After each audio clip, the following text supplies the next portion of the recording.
All right, so we're diving into this treasure trove of vintage Mad magazines you sent us. And, well, it looks like we're taking a trip back to the 90s. A blast from the past to see what folks found funny back then. We've got everything from cheating scandals to tech taking over kids' games, even a comic strip about the concept of infinity. Oh, wow. But the one that really has me scratching my head is Beavis and Butthead as senior citizens. Senior And that's citizen. a curveball. It's fascinating to see how they envisioned those iconic slackers, froze them in time, and then just plopped them right smack dab in the middle of a retirement home. I mean, are they like a relic of a generation that just refused to grow up? Or is this like a satirical glimpse into what happens when teenage rebellion, collides head on with old age? Yeah, so we see them in their signature AC/DC Metallica shirts, still glued to the TV. Except, now they're arguing over the remote in retirement home. They've traded homework rows for complaints about bingo night. Bingo night. Like, come on, I guys. mean, it makes you wonder, If Mad Magazine is onto something here, right? I yeah, mean, if we kind of connect this to, the bigger picture, it does make you wonder if those anxieties in the 90s about a generation that was like stuck in perpetual adolescence were accurate, or was Mad Magazine just, playing on stereotypes? right. I mean, think about it. Today, we see older generations embracing technology, starting new careers, really shattering those old school retirement norms. Right, you have a point there. I mean, rocking out a classic rock on, VR headsets doesn't sound too far off for a tech-savvy senior these days. Right, exactly. But it makes you think about how those anxieties have evolved. Back then, it was all about kids, being glued to MTV. And now it's smartphones and social media. Yeah. What's interesting, though, is that, the core concern, it kind of remains the same. Like, how is technology shaping our lives, especially, the younger generation? And this Mad Magazine comic, even though it's, poking fun at aging, it seems to tap into that underlying worry that we're kind of losing touch with something essential. Yeah, and maybe that quote-unquote something essential is changing with each generation, right? Back then, it was traditional games and face-to-face interactions. Now it might be uh, digital literacy, navigating online spaces, or even the ethics of AI. I mean, it seems like we're always grappling with, what it even means to grow up in a world that's constantly evolving. Right. And this Beavis and Butthead comic, as absurd as it is, it forces us to ask, what does it even mean to grow up anymore? I mean, are we all just becoming more tech-savvy versions of our teenage selves? Yeah. Speaking of navigating the complexities of a tech-driven world, let's take a look at this other comic strip titled 25 Tau, or TAO, Successful Updated Versions of Traditional Kids Games. Oh, this one is this one is brilliant. It takes like all those classic games that we all grew up with, right? And it gives them this hilarious tech-infused twist. Like imagine musical chairs where you're quieting for the last charging port, Oh my gosh. or tag where you're tracking your friends through, GPS. Oh, wow. It's like this playful but pointed commentary on how technology has reshaped even the simplest childhood activities. I remember when the biggest tech worry was your Tamagotchi dying. You Oh, know, wait. this comic from the 90s is almost prophetic in how it portrays technology's creeping influence on childhood. But do you think it was more of a playful job or a genuine anxiety about kids losing touch with traditional play? I think it was a bit of both. I Yeah, mean, remember, the internet was still relatively new back then. right. So this rapid influx of technology into everyday life, even children's games, would have naturally sparked some anxieties. But what's striking is how those anxieties have evolved. Today, we're not just worried about kids losing touch with traditional games, right? Right. We're grappling with the impact of screens on their development, social skills, and mental health. And let's not forget about, the ethical dilemmas that come with technology. This comic strip, while hilarious, it does make you think about the potential downsides of a childhood that's, dominated by tech. Absolutely. It's not just about nostalgia for a simpler time. It's about ensuring that technology complements, not replaces, those essential aspects of childhood development, like creativity, social interaction, and physical activity. So it seems like Mad Magazine, even with its over-the-top humor, was tapping into this very real tension between embracing technological advancements and preserving the core values of childhood. Yeah, and that tension is even more pronounced today as we navigate a world where technology is evolving at an unprecedented pace. Well, before we get too lost in the digital world, let's switch gears and explore something that has fascinated humankind for centuries: the concept of infinity. Ah, yes, the comic strip that tries to make the abstract concept of, an infinite number of things relatable Right. and a little bit absurd. It's a clever way to grapple with something so vast and mind-boggling. They start with something simple, like an infinite number of readers reading this particular Mad Magazine issue. But then it spirals into these increasingly ridiculous scenarios, like an infinite number of episodes of a terrible TV show you can't escape, or an infinite number of telemarketing calls, which honestly doesn't sound that far-fetched these days. Like, oh Right. no, not another one. It's the juxtaposition of the infinite with the mundane that makes it so funny, Yeah. right?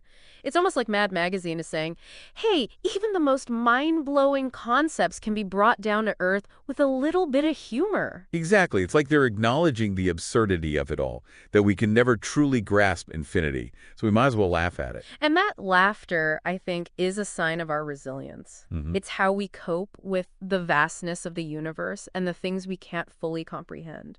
So we've gone from pondering the infinite to contemplating the absurdity of Beavis and Butthead as senior citizens. Right. It's amazing how these Mad Magazine comics can take us on such wild intellectual rides. But I'm curious to dig a little deeper into that Beavis and Butthead storyline. Okay, let's unpack it further. The comic takes us beyond those initial gags about bingo night and, VR headsets and into a surprisingly philosophical exploration of their golden years. Philosophical, Beavis and Butthead. Now you've got me hooked. Well, let's just say a spilled bowl of prune juice leads to a rather unexpected existential crisis for our favorite duo. Okay, so picture this. Beavis, he accidentally knocks over Butthead's prune juice, Oh no. sending Butthead into this tirade about the futility of existence. It's like, his entire world has been shattered by spilled juice. I can practically hear Butthead's voice. This is it, Beavis. The grand finale. Prune juice all over the floor. What's the point of it all? It's almost poetic in a cynical Butthead kind of way. You nailed it. You totally nailed his voice. And of course, Beavis, being Beavis, probably just snickers and mutters something about like, doo-doo. Right. But beneath the slapstick humor, the comic starts to explore, themes of aging, regret, and the search for meaning in a world that's constantly changing. Like, whoa, deep. Yeah. It's wild to think that even Beavis and Butthead, the epitome of teenage indifference, would eventually have to confront these big existential questions. It's like the comic is saying that no one, no matter how clueless or carefree they might seem, can escape the inevitable reality check that comes with, well, getting older. Exactly. It's a reminder that under those layers of irony and absurdity, Mad Magazine often tapped into universal human experiences. We might laugh at Beavis and Butthead's antics, but deep down we can all relate to that feeling of searching for purpose and connection in a world that can, at times, feel kind of chaotic and meaningless. And it makes you think, how has our perception of aging changed since this comic, hit the stands back in the 90s? Back then, there was this idea that growing old meant fading into the background, accepting that your best years were behind you. Like, you're over the hill. It's all downhill from here. The stereotypical image of a senior citizen back then was pretty limited.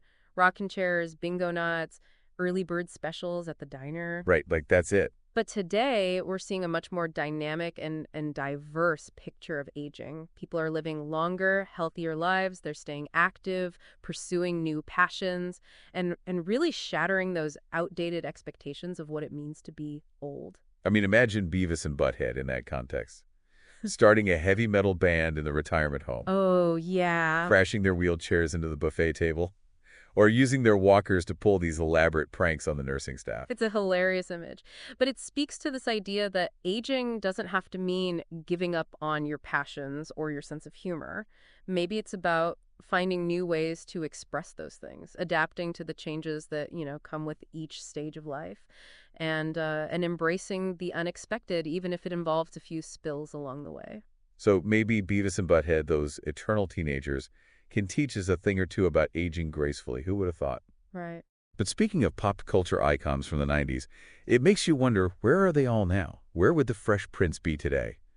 Still living in Bel Air or, running a hip-hop empire? Yeah. Like, wow. Or imagine the cast of Friends navigating the complexities of grandparenthood and retirement, still hanging out at Central Perk, but swapping coffee for decaf and reminiscing about the good old days. It's like a cultural time capsule, right?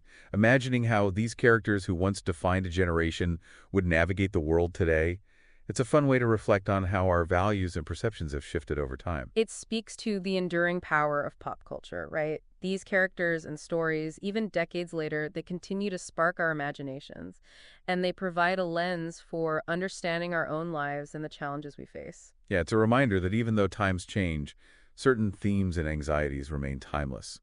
Whether it's the fear of technology taking over or the search for meaning in a chaotic world, those 90s anxieties still resonate with us in the 21st century. Exactly. And just like those iconic characters from the 90s, we're all figuring it out as we go along, trying to find our place in a world that's constantly evolving. So what does this all mean for us, The deep divers navigating the wild ride of the 21st century? Any wisdom we can glean from our trip back to the 90s? Well, perhaps it's a reminder to, embrace the absurdity of it all, to find humor in the unexpected, and to never stop questioning the world around us. Yeah. And just like those iconic characters from the 90s, we're all figuring it out as we go along, trying to find our place in a world that's constantly evolving. But hey, maybe a little dose of that Beavis and Butthead rebellious spirit wouldn't hurt either. After all, they're still rocking out, even in their golden years. Now that we've explored the anxieties and obsessions that Mad Magazine poked fun at, it makes you wonder, what anxieties and obsessions will future generations find humorous and insightful about our time? Yeah, like what artifacts from our culture will make them cringe, laugh, or ponder the complexities of the 21st century? I can only imagine them digging up like old memes, viral videos, and trying to decode the mysteries of TikTok dances and internet slang. Like, Or maybe they'll analyze like our obsession with social media, our anxieties about climate change, or, our never-ending quest for the perfect selfie. It's a fascinating thought. Our anxieties and obsessions, the things that keep us up at night, will eventually become artifacts of the past. it's a humbling thought, isn't it? Our present will someday become someone else's past, ready to be analyzed, interpreted, and hopefully laughed at. And maybe, just maybe, they'll learn something from our mistakes, our triumphs, and our enduring capacity for finding humor in the face of the absurd. Well, on that note, we've come to the end of our deep dive into these vintage Mad magazines. It's been a wild ride. From the depths of existential dread with Beavis and Butthead to the tech-infused chaos of kids' games and even a glimpse into the infinite, who knew that a stack of old magazines could spark such insightful and hilarious conversation? It just goes to show that even decades later, Mad Magazine's satirical wit and sharp social commentary, it still resonates. It's a reminder to never stop questioning, to embrace the absurdity of life, and to find humor in the unexpected. Thanks for joining us on this deep dive, and remember, keep exploring, keep questioning, and keep laughing. It's amazing, isn't it? I mean, how these comics, even after all these years, still have something to say about, well, us and the world we live in. Who would have thought Beavis and Butthead could get us thinking about aging gracefully? Or that those wacky kids games would lead to a conversation about technology's hold on our lives? It really speaks to Mad Magazine's ability to tap into those timeless anxieties and those obsessions that, well, transcend generations, really. It makes you wonder, though, what will future generations find humorous about our time? Insightful, maybe? I mean, what will be the cultural artifacts that make them, I don't know, laugh, cringe even, ponder the complexities of the 21st century? I mean, who knows? Right. It is fun to imagine them digging through our digital archives, trying to, I don't know, decipher memes and viral videos, and the cryptic language of internet slang. Like, will they understand the obsession with selfies, the allure of social media, or the existential dread of climate change? What will they make of all our anxieties and obsessions, really? It is a humbling thought, isn't it? Our present will someday become someone else's past, ready to be analyzed, interpreted, and, well, perhaps even ridiculed. But maybe, just maybe, they'll also find wisdom in our follies, inspiration in our creativity, and a sense of connection in our shared human experience. Yeah, it's like we're part of this ongoing conversation that spans generations. Mad Magazine was tapping into the anxieties of its time, and now, decades later, we're doing the same, reflecting on those anxieties and how they've evolved, and someday, future generations will do the same thing with our cultural relics. It's a reminder that we're all part of this larger narrative, this tapestry of human experience that connects us across time. And just like Mad Magazine used satire to make us, laugh and think, maybe we can find ways to, I don't know, document our own anxieties, our own obsessions, really, in a way that sparks conversation and provides insights for those who come after us. Yeah. So as we say goodbye to Beavis and Butthead in their retirement home, those tech-savvy kids babbling it out over charging ports and the infinite absurdity of it all, let's remember that our own present moment will someday become part of history. And what story will we leave behind? It's a question worth pondering, but for now, let's cherish the laughter, embrace the absurdity, and never stop questioning the world around us. Well said. Thanks for joining us on this deep dive into these classic Mad magazines. Until next time, keep exploring, keep questioning, and keep laughing.